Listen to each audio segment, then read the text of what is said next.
Welcome to the Come Together podcast. I'm Georgia. And I'm Matty. We've just done a reading on the spiritual principle today. So we're going to have a little chat about that, see where it goes. It was about Tradition 7 and looking after yourself and being able to give back. What's your experience in that? What would be your advice? Oh, well, I don't know if I'd like to give advice. It's hard to give advice, innit? It's hard and it's easy to give advice, innit? Because but my experience with giving advice is I don't often take it myself. Do you know what I mean?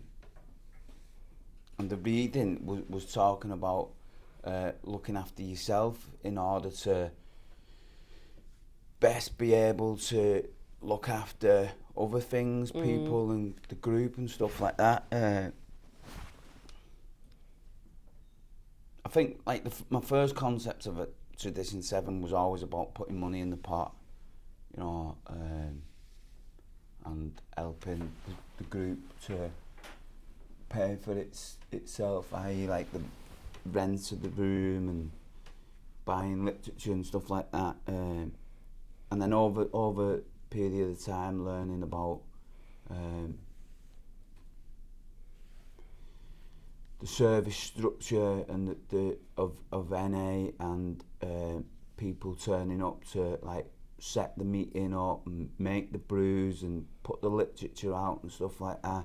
And my experience around all that stuff is that I do that stuff better when I'm alright. Yeah. Do you know what I mean? Yeah, I find Do you know that? I can't take care of anybody else to the best of my ability if I haven't taken care of myself to the best of my ability first. So I have to take care and make sure that my head's screwed on, kind of thing. And it's the same as when I'm at home. Do you know what I mean? When I'm at home and I'm trying to look after the baby, if I haven't looked after myself and if I've run myself into the ground that day, I'm taking all that shit home with me. Yeah. Do you know what I mean? So it's that's what I took from that reading was take care of yourself first and foremost. Although it sounds like a really selfish thing to do, it's actually the most selfless thing to do because it gives you the ability to be able to give completely and freely to others. Yeah.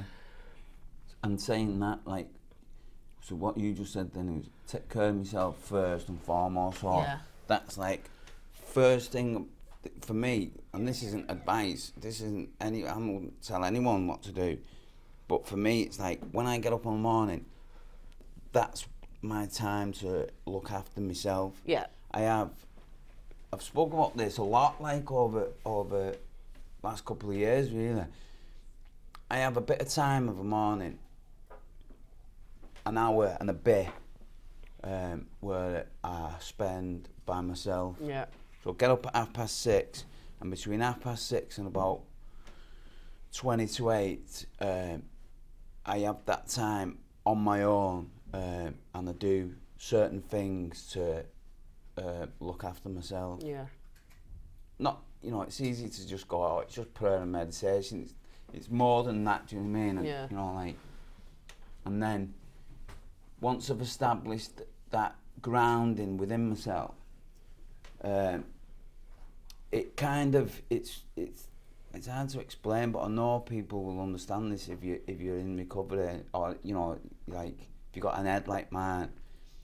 It slows down that fucking lie within me that says you don't want to look after other people, or you can't be arsed going to work, or you can't be arsed doing this, that and the other. Do you know what I mean? And it's I know people will understand this. It's once I've gone through that process, it's you're going anyway. You know what I mean?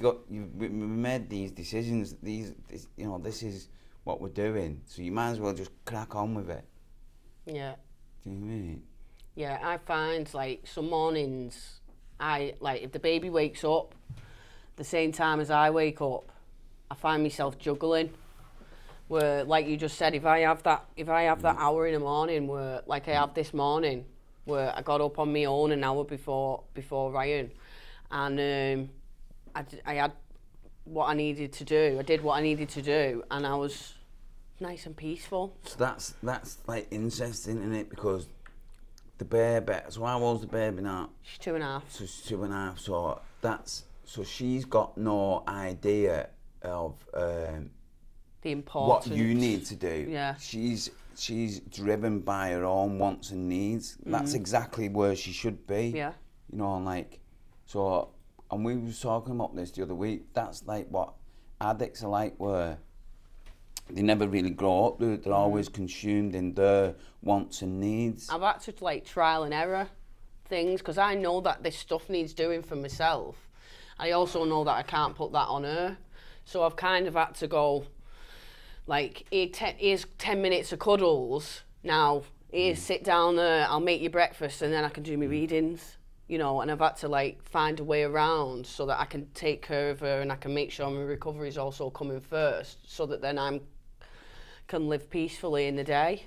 See, I've always thought to myself as well that it must be fucking difficult for like parents in recovery, like, you know, especially when you've got little children, babies. Yeah.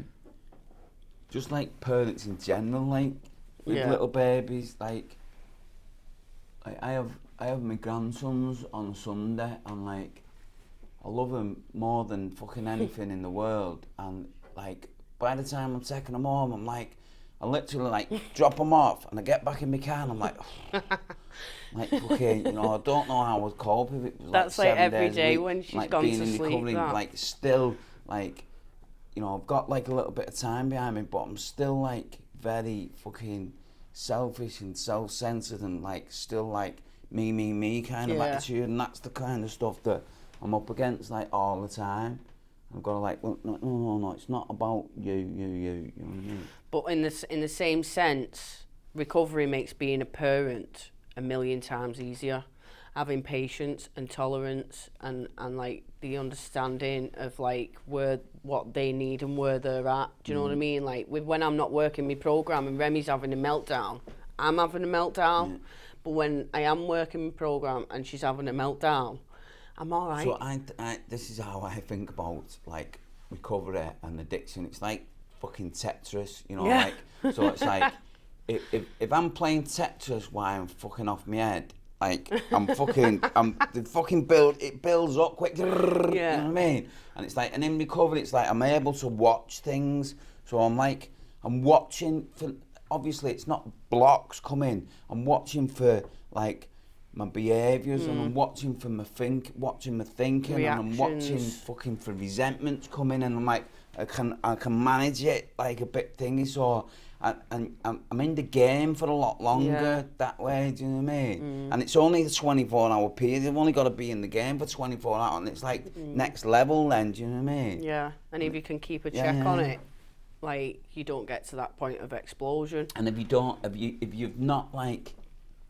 if I've not looked after myself, if I've not had that time on the morning, then blocks come down quick and it's like fucking bam, bam, bam. And I'm like, oh, fuck it. Because that's what happens. It's like a big, massive fuck it. Gets to dinner time and I'm going back to bed. I've had many a days in recovery like that where I've got to like 2 o'clock in the afternoon and I've literally just sat and thought to myself, I just want this today to be over, do you know what I mean? It's wrote off. I'll just start again tomorrow. And it's like I could have quite easily just gone to bed and slept the fucking day away. And that for me is like really sad, because I've wished a lot of my life away in active addiction. You know, like fucking, you know, like being in prison and just wishing for the fucking release date, or, you know, like wishing for fucking paydays to come or whatever, do you know what I mean? Fucking, even like when I was young, like being in school and thinking everything was going to be so much better when I left school. And then thinking, like, everything's going to be so much better when I'm 18 and fucking no one's telling me what to do, and then everything will be so much better when I get here. So I always had, like, a destination I was looking towards.